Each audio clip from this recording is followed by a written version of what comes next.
Thank you, Mr. Chairman, Commissioners. My name is Vincent. I'm speaking for myself tonight because I want to make a personal appeal to you for caution.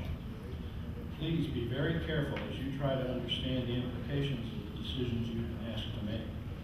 Concerns about potential impacts on human health and the environment are real, but there will also be political, economic, and social consequences that follow from your decisions. Extraordinary vigilance is called for because I don't think you have enough information to know what those consequences might be. None of us do. I should preface my comments with a caveat. I'm not an expert on nuclear power.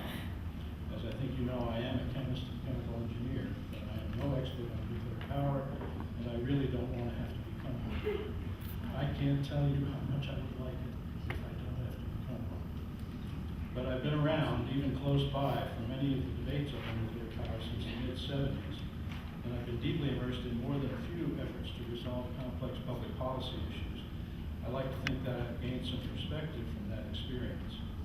A couple of things I've observed about the nuclear power debates are worth noting. The first is about the evolution of the debate over the decades. There hasn't been any to speak of.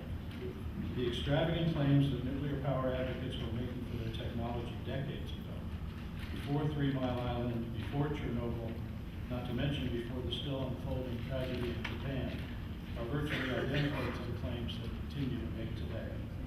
Nuclear power, they said, would be clean, safe, and cheap. Of course, none of those claims were true. They weren't true then, and they aren't true now.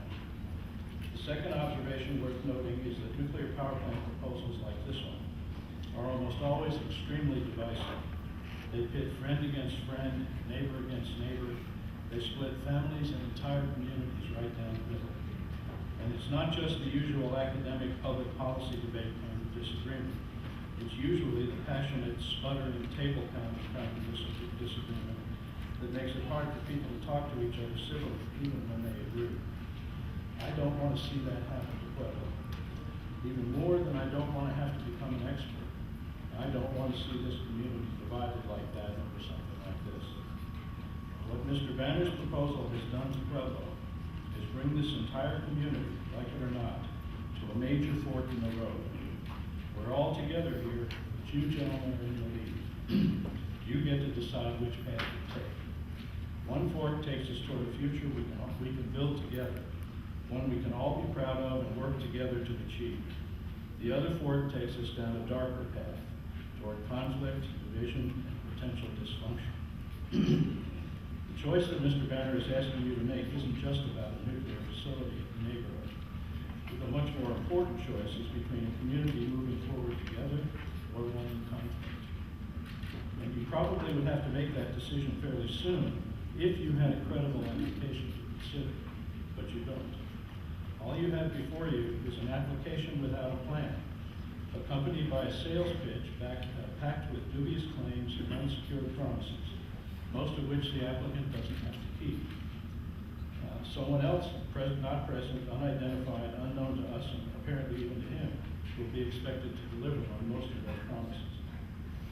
This application is missing most of the components required for responsible land use decision making. It seeks the extraordinary grant of a vested property right, one that presumably can be sold to the highest bidder the day after it's granted, on the basis of an empty shell wrapped in spin. If Mr. Banner is allowed to do an end run around responsible land use planning, why shouldn't other applicants expect the same privilege? And if they don't get it, why shouldn't they feel aggrieved?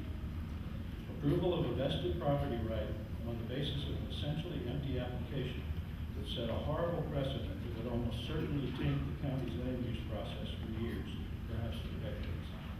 And that would be true no matter what the applicant was proposing to build. Take the N word out of the equation altogether. The applicant could be proposing an ice cream parlor or a children's playground, and it would still be an extraordinarily dangerous precedent.